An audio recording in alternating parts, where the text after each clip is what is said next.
It's funny, ordinarily what I do is I spend the weekend letting my thoughts from the week coalesce, and then on Monday mornings when I walk to work, and I should mention that I have a half-hour walk to work every day, I think harder, or sometimes I talk out what I am going to put on the recording on Monday morning. And when I arrive in my office, I pull up a document and I tend to type out a fairly extensive outline with a lot of bullet points.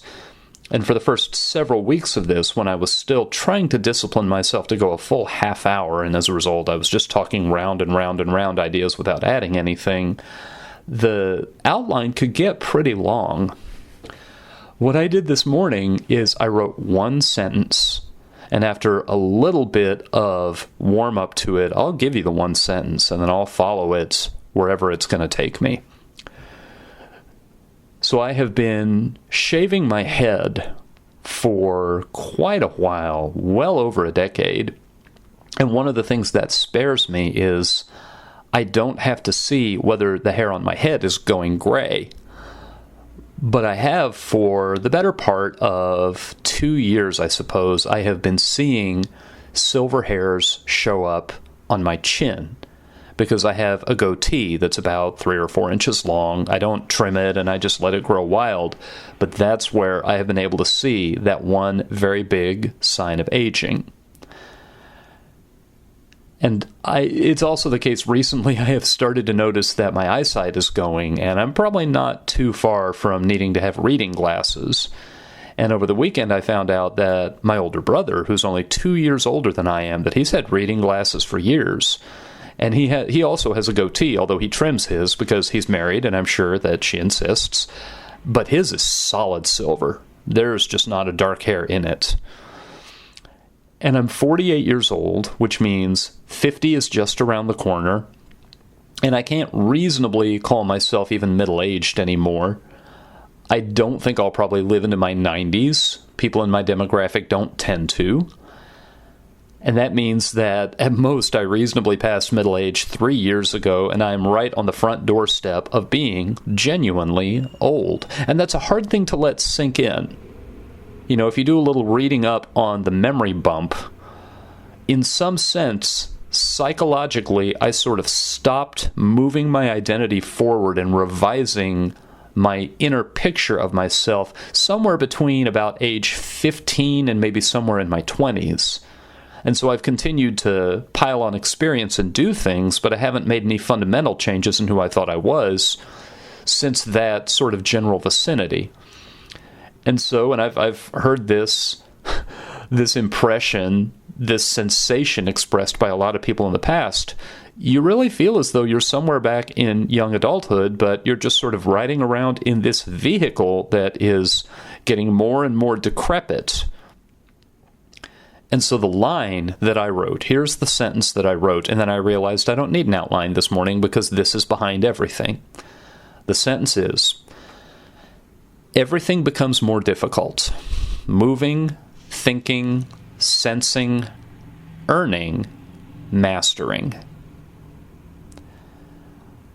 Not everybody who voted for Donald Trump in the 2016 presidential election is elderly. There were young Trump voters, but disproportionately, the demographic skewed older. You look at any gathering of Trump supporters, and you can see for yourself. They tend to be white, and more of them are at least middle-aged or beyond than are younger. This is not the Bernie Sanders crowd. This is not the Barack Obama crowd. And the thing that happens as we grow old, there's a transition, and the transition can, if everything goes right, it can be somewhat smooth, as smooth as can be expected, or conditions can be not at all good. As you get older, everything becomes more difficult. Moving becomes more difficult. People tend to stiffen up. People tend to lose physical strength, tend to lose agility, tend to lose balance, as parts of your body that helped you with all those things, as they simply wear out, as your body can't repair them yet another time, can't slap one more coat of duct tape on them. Thinking, I would say, changes. It gets challenging to hold on to a train of thought.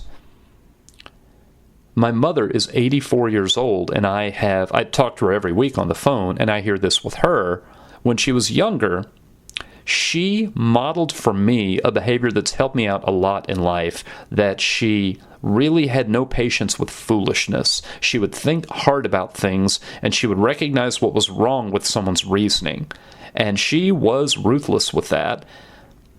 And now I talk to her, and it's harder and harder for her to stay on one thought and really to follow it.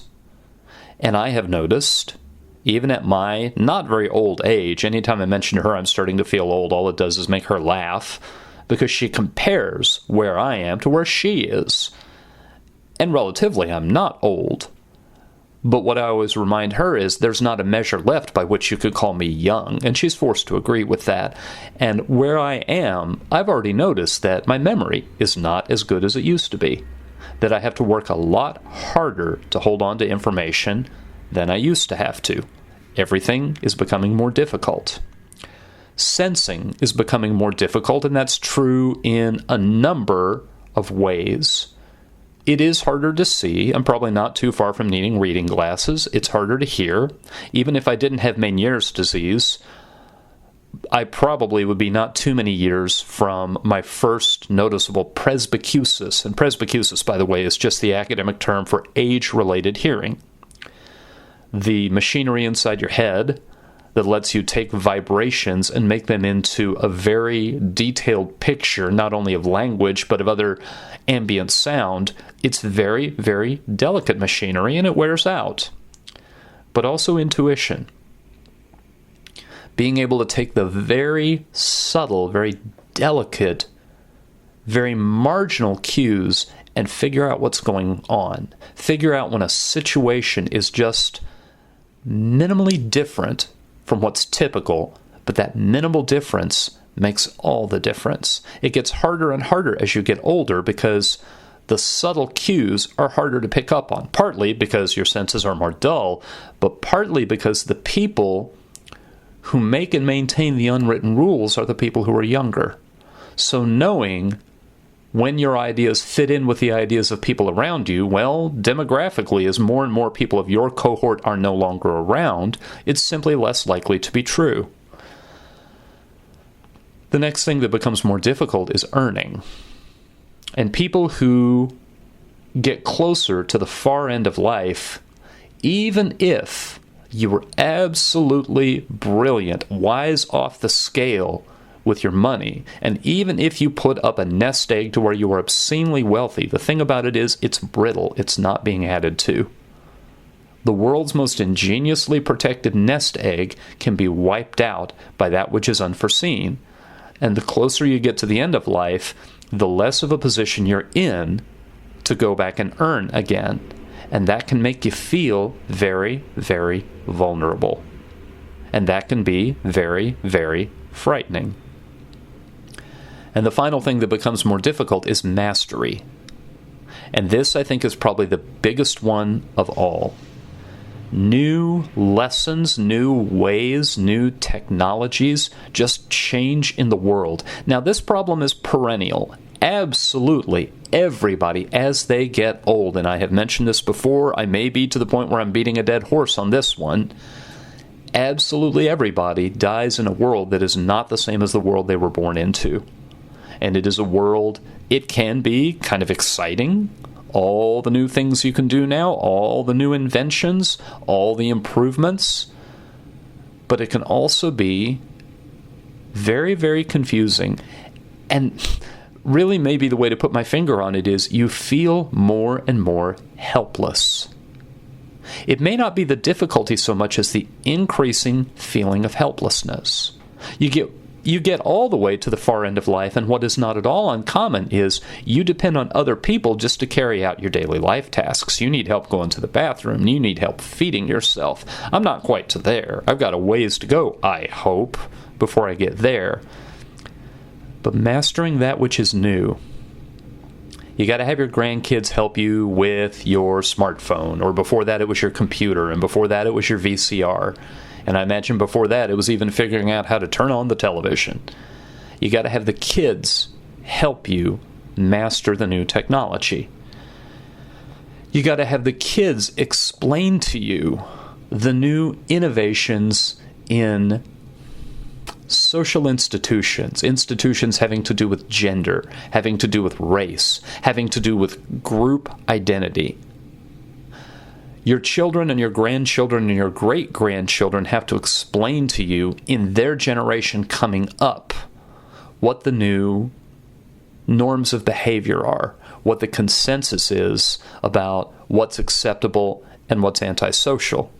And so many people have the sometimes comically, sometimes embarrassingly racist grandparent who, from the grandparent's perspective, is just explaining the ideas that they grew up with. Now, things are very different because a lot of years have passed, but it gets so much more difficult to master new things. If you're going to learn a language and you want to learn to speak it without an accent, learn it while you're a child. If you learn it while you're a teenager, you're probably going to have at least some accent. I have a colleague who's a chemistry professor and who is originally from Germany and learned English when she was a teenager, and she probably all her life will have a very heavy German accent.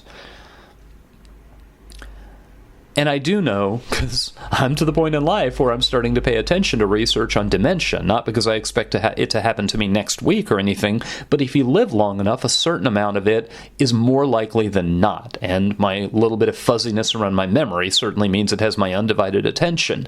But one of the bits of advice commonly circulated as a good preventative step for dementia is keep learning new things. Keep studying languages. Keep taking classes.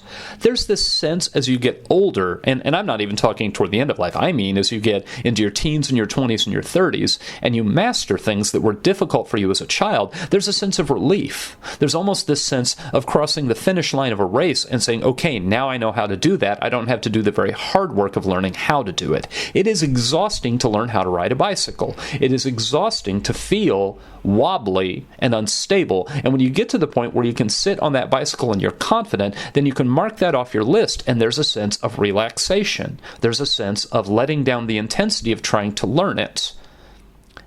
And you get late into life, and you think, I just don't have the energy to learn these things anymore.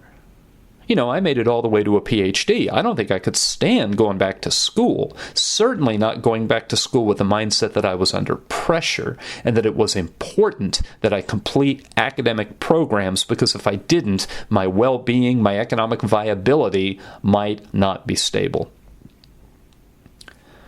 So it is a good thing as you get older to take the capacity to continue to learn and keep exercising it. It's a good thing to get up off the couch and go get some strenuous exercise, because that's good for your cardio condition. It's a good thing to get your brain up off the couch and have it adopt the rigor of trying to learn something that is genuinely confusing, something genuinely difficult. And when you put your brain through that, you keep a certain measure of the flexibility that you need to be able to navigate the changing world, to where you don't shut down, you don't become rigid, you don't become stiff and unable to move. But here I should also mention, where I live, I think I mentioned this in the past couple of episodes, there have been forest fires. And we have had a few days, including we had one over the weekend on either Friday or Saturday, where the smoke came back. And the air pollution reading for the area was quite high. And the reading, it was actually in the news that we had some of the worst air pollution in the United States.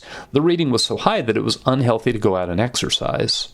So it is a good thing to get up off the couch and go do something strenuous. But if you're breathing air that is full of particulate pollution that will shorten your life, it becomes a little self-defeating. It becomes a serious obstacle to going out and exercising that way. And when you live in a time when there's a whole lot of fake news, when there's a whole lot of toxic exchange over matters of public deliberation, and when things change so abruptly, so radically, so suddenly, that the only thing that happens when you try to keep up with the changes is you feel more anxiety. Keeping up with the changes feels like it's out of reach. Like this is not only not the world you were born into, this is not a world you recognize. Then it seems to me possible that trying to do that kind of ongoing learning to keep your brain from calcifying, to keep your brain from stiffening up and becoming sedentary, there comes a point where it could be like exercising when there's too much smoke in the air. And I worry, not necessarily that we're there today, although I may have implied that that's what I meant, but I think maybe we have been in circumstances like that for a number of years. And I think possibly what we saw in 2016 was a big tipping point critical mass of the electorate who had not kept up, not kept their brains flexible, not coped with and managed change in the world because the learning atmosphere was too smoky, because the changes were so shocking, disturbing, unsettling, so fundamental that when they tried to keep up, all they felt was anxiety. It did not give them a sense of mastery. It gave them a magnified, intensified sense of helplessness.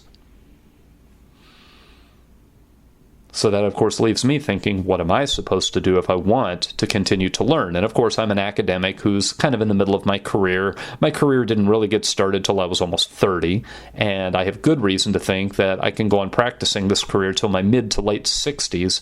So in one sense, I wah about how I'm not even middle-aged, I'm old, but I'm probably not to the midpoint of my working years. And that's a different way of framing the whole age question, and it's one that lets me exhale and relax a little bit because my working years are the ones where I use my brain a lot and where I regularly have to keep up with new developments and incorporate them into what I teach. I will say, just as a single discordant note at the end of my little happy ending, that I am noticing already that just keeping up with new developments, just incorporating them and trying to keep my teaching current, that is also becoming more difficult.